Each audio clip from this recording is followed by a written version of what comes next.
Halo, Assalamualaikum warahmatullahi wabarakatuh. Kembali lagi di Bincang Bintang, channel YouTube tabloidbintang.com. Hari ini kita kedatangan tamu spesial, Adinda Thomas. Yeay. Adinda Thomas ini akan Yeay. bercerita soal keterlibatannya, perannya, dan pengalaman yang menarik soal syuting KKN di Desa Penari yang bakal tayang di bioskop tanggal 30 April ini di libur Lebaran. Betul nggak? Betul Oke, banget. Adinda Thomas ini salah satu pemeran utama. Dia bermain bersama si Tisa Biani, Fajar Nugra, Calvin Jeremy ya.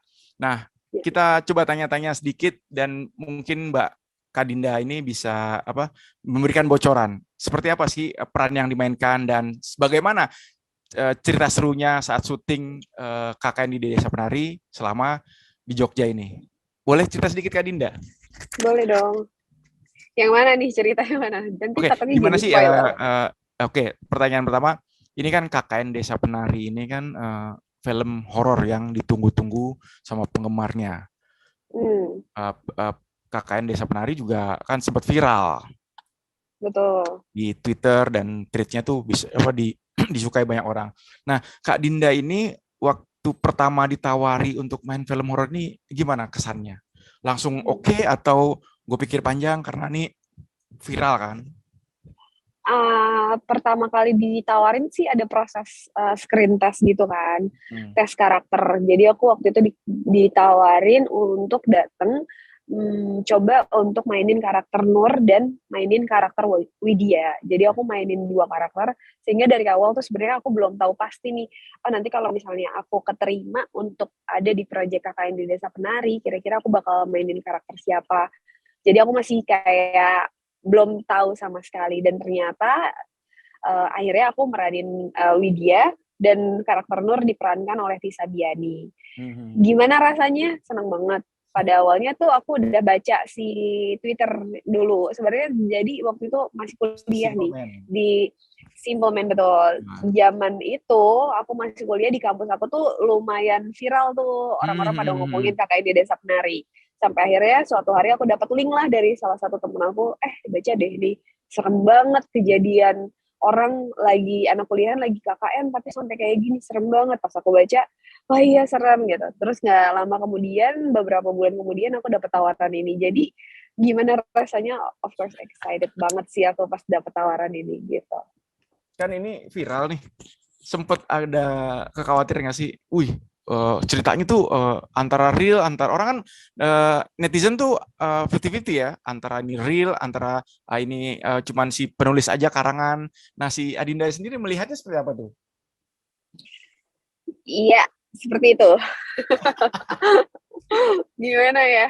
Uh, itu mungkin balik lagi ke teman-teman aja sih menilainya Hmm. seperti apa. Kalau misalnya, kalau aku sih lebih ke ini ya, bebannya untuk ada di project ini tuh merasa sedikit khawatir karena ini cerita udah sangat-sangat viral, Hmm. orang udah punya ekspektasi Iya, dari iya, membaca.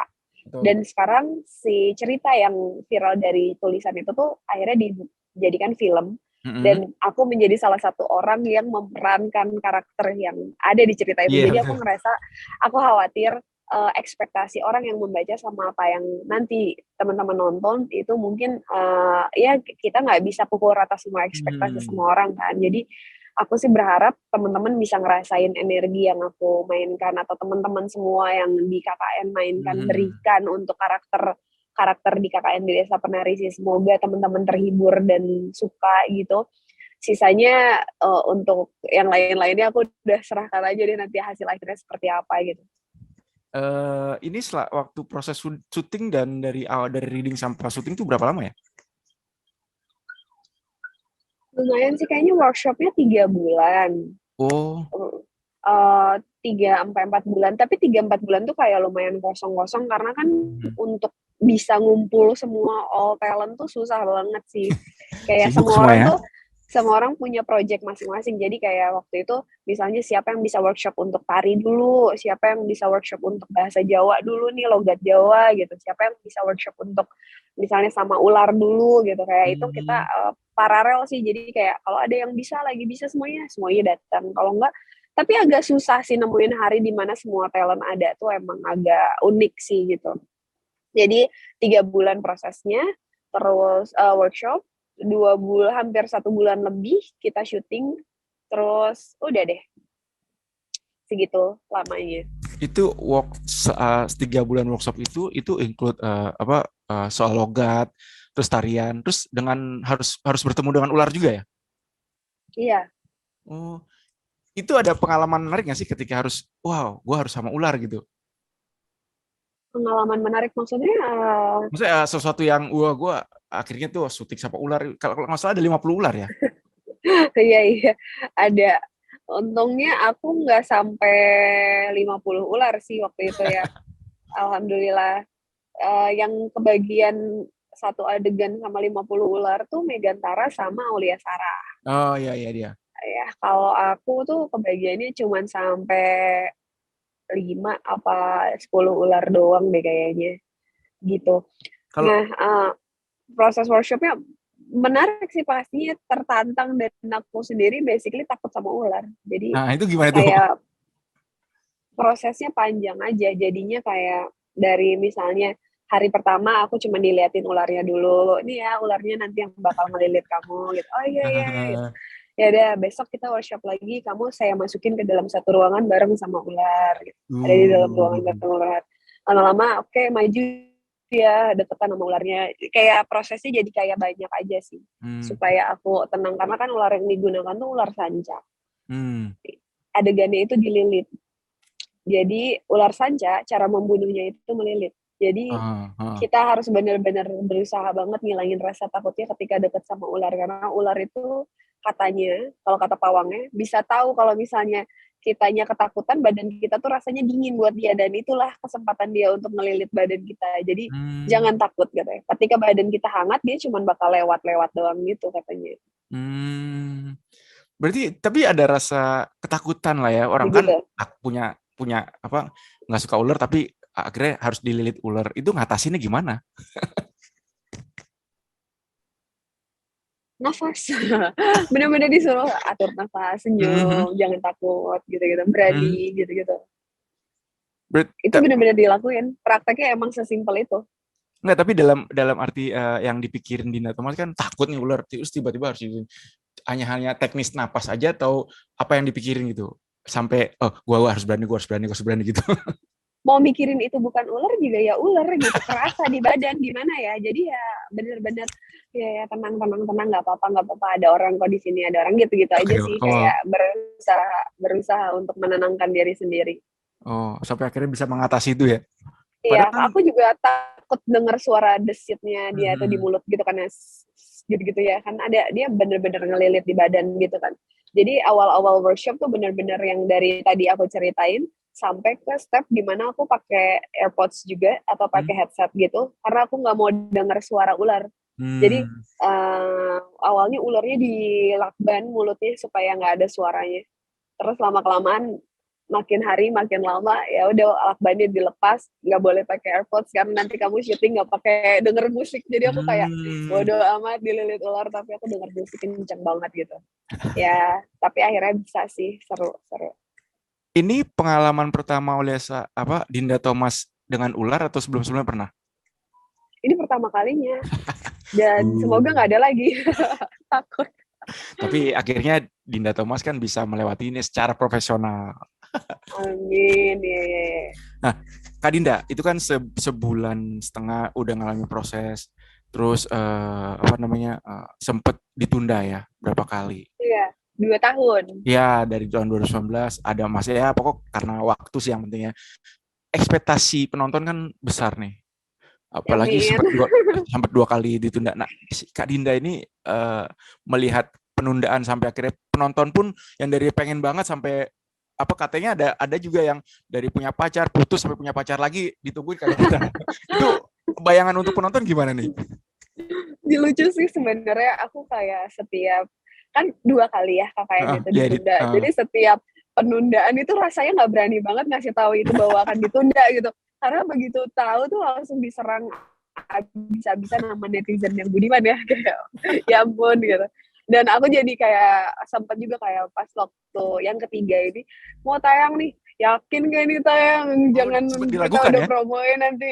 Ya maksudnya kita juga akhirnya menegaskan gitu ke MD-nya gitu. Hmm. Kayak yakin gak sih nih, ntar kalau misalnya kita udah promoin, enggak lagi kan gak enak. Bilang, Oh, enggak, ini udah fix banget insya Allah gitu. Jadi kayak gimana ya, maksudnya aku ngerti sih orang udah berharap, udah mau beli tiket, tiba-tiba diganti tanggal tayangnya. Cuman kan kemarin nggak bisa dipungkiri kita masih di masa pandemi ya, iya betul. yang pasti pihak MD, pihak teman-teman talent juga memikirkan apa ya kenyamanan keamanan teman-teman di luar sana dan kita semua juga yang akan Hmm. menyaksikan film Kakak di Desa Penari gitu, nggak bisa cuman egois pengen nonton film nih nggak mau tahu pokoknya filmnya harus tayang, cuman kayak kita nggak tahu kan misalnya kita datang ke bioskop nanti jadinya seperti apa gitu. Nah kemarin mungkin pertimbangannya lebih ke situ sih, kita juga pengen Iya, iya. nyaman dan aman gitu loh buat teman-teman semua yang nonton, jadi ya mudah-mudahan keputusan kemarin cukup bijak untuk akhirnya ditayangkan di libur Lebaran kali ini. Ya, Jadi kan bisa nonton sama keluarga kan. setelah apa pertimbangan Walaupun udah, panjang. iya, yang putus sama pacarnya waktu udah pacaran sampai udah putus ya udah sekarang nontonnya sama keluarga. Konsepnya sama keluarga. Masuk akal. Oke, Kak Dinda, sempat ada Iya. bocoran, sempat ada informasi kalau Kak Dinda tuh sempat jatuh pingsan ya. Oh ya. Jatuh pingsan di hutan dalam syuting itu, cerita dikit dong. Itu memang Kak Dindanya lagi ngeblank atau lagi capek atau memang ada sesuatu yang aduh nggak beres nih gitu.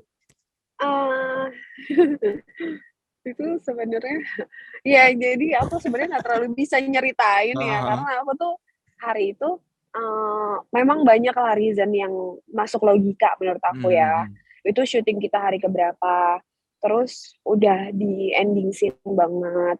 Kita juga syutingnya itu, aku nggak tahu nih boleh apa enggak, nanti coba tanyakan aja lokasinya kita sebutkan. Di bener-bener di titik zona merahnya Gunung Kidul pada hari itu, lokasi oh, terakhir kita itu. hmm, Bener-bener sebelum kita pindah ke lokasi situ, kita udah di briefing tuh, di situ kan setiap hari kayak ada yang ngejagain ya, hmm, dari orang-orang sana, daerah sananya yang ngejagain gitu. Kita udah dikasih tahu, diwanti-wanti, nanti kalau mau ke toilet jangan sembarangan. Kita udah sediain titik-titik khusus untuk ke toilet, buang hajat dan hmm. lain halnya, karena nggak boleh sembarangan. Nggak boleh kosong pikirannya kalau udah datang ke sana ya gitu. Pokoknya kalau ngerasa gimana-gimana tolong cari keramaian, ngobrol. Udah dikasih tahu tuh dari jauh. Dari 1 hari sebelum kita besok kita bakal syuting di lokasi yang zona merah nih. Jadi tolong teman-teman hati-hati. Itu tuh udah di briefing gitu. Hmm. Jadi tapi pas hari itu ternyata aku memang sedang halangan. Jadi Oh, itu kejadiannya tuh aku hari itu tuh callingannya malam karena adegannya malam kan. Jadi hmm. aku nyampe lokasi sekitar jam 5 sore, siap-siap dan lain halnya. Beres siap-siap, scene yang diambil itu kalau nggak salah sekitar jam 10 apa jam 11 malam. Hmm. Keadaannya lagi rame adegannya, tapi di samping setnya itu ada kali, di mana kali itu yang disebut zona merah katanya. Oh, bersebelahan Jadi gitu. kalau iya bersebelahan. Jadi kalau kita nyebrang tuh kali, si kali itu tuh kayak batas gitu katanya. Kalau kita nyebrang kali itu tuh udah zona merahnya lah kayak Hmm. hantu dan lain halnya yang ada di Gunung Kidul di situ tuh gitu. Jadi kita nggak boleh sompral gitu. Si base camp tempat duduk talent sebelum masuk ke set itu tuh di dekat monitor. Monitornya itu di dekat kali. Jadi Hmm. kayak ibaratnya ini kali, ini base camp monitor, ini set. Jadi setnya yang paling ke sana justru yang Hmm. lebih jauh gitu. Nah aku pas lagi nunggu lagi di dekat monitor dan dekat kali itu. Pas Hmm. aku dipanggil masuk ke set, aku bangun, nggak tahu gimana aku black out. Aku ngerasanya. Terus aku nggak ngerasa apa-apa sih, cuman memang hari itu karena lagi ada halangan, aku ngerasa kurang enak badan, pusing, migrain Drop gitu-gitu lah sih. ya. Cuman syuting juga baru dimulai sore sih, jadi kayaknya harusnya badan fit kan gitu. Hmm. Tapi ya mungkin udah akumulasi capek, jadi aku kurang enak badan di hari itu. Dan aku sendiri cuma ngerasa blackout. Ternyata menurut teman-teman, dari cerita teman-teman, pas aku blackout itu aku kayak didorong loncat jatuh ke depan gitu. Oh, Ya, ternyata ada orang lagi yang, tapi karena aku nggak tahu, jadi aku nggak bisa mengaminkan itu bener apa enggak ya. ya ya ya. Secara logika Kalau begitu menurut gitu. teman-teman talent yang lain, ya ampun kamu tuh tadi pas lagi jalan, ada sajen di dekat pohon, kamu tendang, katanya gitu. Oh, Karena sajen itu ketendang, nggak lama aku blackout gitu ceritanya. oh. Tapi di pas kejadian itu si Kak Dinda ini nggak ada yang luka kan? Nggak ada sih, aku nggak sih bangun-bangun bingung aja kayak, kenapa nih kok orang-orang pada Hmm. ngerubungin aku gitu doang. Oh. Aman sih, sisanya sisanya aman. Cuman itu aja kejadian yang agak ambigu buat aku. Oh. Tapi di selama syuting di Jogja itu memang memang Kak Dinda itu ngerasain emang ada kengerian-kengerian lain gak sih? Ya setnya, Oh. make up artisnya, make up teman-teman talentnya, setnya itu udah serem. Jadi kayak buat Oh, aku sih itu serem aja udah. Pasti ini ya apa lingkungan juga kadang-kadang apa menambah suasana jadi serem mendukung. ya. Betul, betul. Nah, ya itu juga kan memang dari filmnya pun memang cerita horor ya. Jadi ya kebanyakan kebanyakan yang sudah horor itu pasti ya ada kengerian di dalam syuting tuh nggak apa bukan sebuah omong kosong ya. Itu normal ya katanya ya kalau kayak Oh, gitu. Tapi aku ngerasa kayaknya syuting KKN sih lancar-lancar aja sih, semua talent juga iya nggak ya. yang banyak, nggak banyak gimana-gimana. Cuman ya ada momen-momen di mana kita semua gantian lah dropnya, capeknya gitu. Ntar hari ini Widya yang capek, besok Nur yang capek, besoknya lagi Ayu yang capek, kayak ada aja sih momen kayak gitu karena emang medan yang kita harus laluin waktu syuting, terus ceritanya sendiri seberat apa gitu. Jadi ya itu Hmm. make sense aja sih buat aku. Tapi Mas Opol itu dari selama bersama-sama cast juga semuanya enjoy ya. Dalam arti ya, oke Enjoy. emang ini pengalaman yang menantang juga ya. Iya, iya. Seru sih, seru banget. Hmm. Kayak karakter masing-masing keluar, karakter aslinya juga yang kayak di luar set, kita bisa temenan dan bisa Oh, ngobrol asih. banyak gitu. Itu menyenangkan banget jadi Ngeblend ngelaluin banget ya. waktu syutingnya. Iya, Chemistry dapat semuanya. iya. Semoga chemistry-nya nyampe deh ke teman-teman yang nonton. Amin. Oke, Kak Dinda mau nanya juga. Ini kan apa real. Oke, kita kita anggap aja kalau apa KKN di Desa Penari itu sebuah kisah nyata.